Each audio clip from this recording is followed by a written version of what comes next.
My stepfather left me his entire fortune in his will, so my mother tried to have me declared mentally insane. Theodore wasn't my real father, but he was the only one who ever acted like it. He married my mother when I was 8, after my biological dad disappeared into a bottle and never came back out. While other step-parents complained about inheriting baggage, Theodore taught me chess, helped with homework, and actually listened when I talked. My mother Diana tolerated our relationship because Theodore's money bought her designer handbags and country club memberships. She'd roll her eyes when he'd take me fishing or spend hours explaining why college mattered. "You're spoiling her," she'd say. "She needs to learn her place."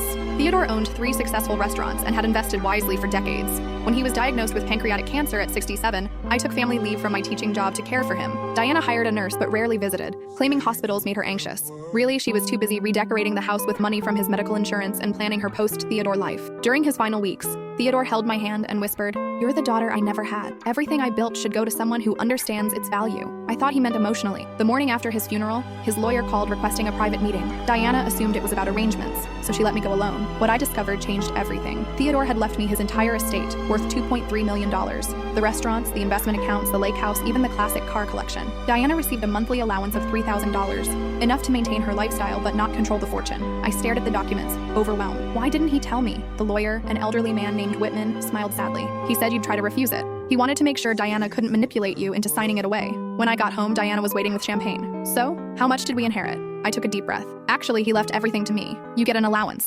Her champagne glass shattered against the kitchen wall. The screaming started immediately. How dare a 24-year-old control family money? I was too young, too naive, too ungrateful. This had to be a mistake. Theodore must have been confused by medication when he signed those papers. "We'll contest this," she hissed. "No court will let a child inherit millions." For 3 days, she called lawyers.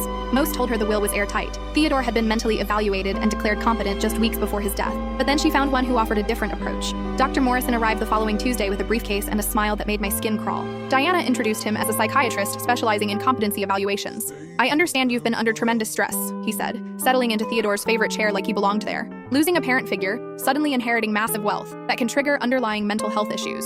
My stomach dropped. What kind of issues? Delusions of grandeur, paranoid thinking, inability to make rational financial decisions. His pen was already moving across his notepad. "Your mother is concerned about your recent behavior." I couldn't fit what happens next in the short video. Watch the rest down below.